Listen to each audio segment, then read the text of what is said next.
Selon les récentes études, sur 401 328 camions pesés, 207 813 ont été détectés surchargés.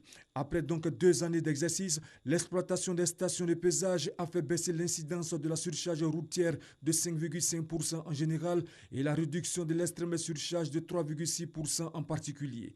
L'ouverture de cette structure spécialisée dans le contrôle de la surcharge routière et de la surcharge par essieu faite par le ministre d'État, secrétaire général de la présidence de la République Amadou Gon Coulibaly et le ministre d'État Jeannot Ahoussou Kouadio vient rendre les routes ivoiriennes beaucoup plus sûres en évitant leur dégradation du fait des surcharges. Une présence qui illustre bien l'importance que les autorités ivoiriennes accordent à ce secteur d'activité qui constitue un baromètre important de l'économie ivoirienne.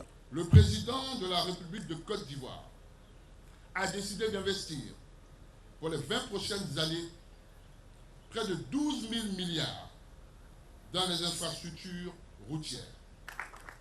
Le groupe vient apporter à l'État sa contribution afin d'atténuer la pression financière qui s'exerce sur le budget de l'État par une application du règlement 14 relatif au contrôle de la charge à l'échelle.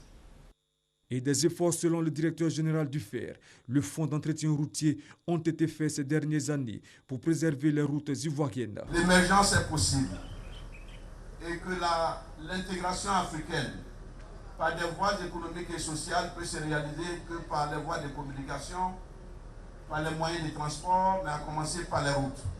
La référence pour la détermination de la surcharge est le poids total à charge, ou le poids total roulant autorisé de l'Union économique et monétaire ouest-africaine, majoré d'une tolérance de 20% accordée dans le cadre de la sensibilisation contre la surcharge.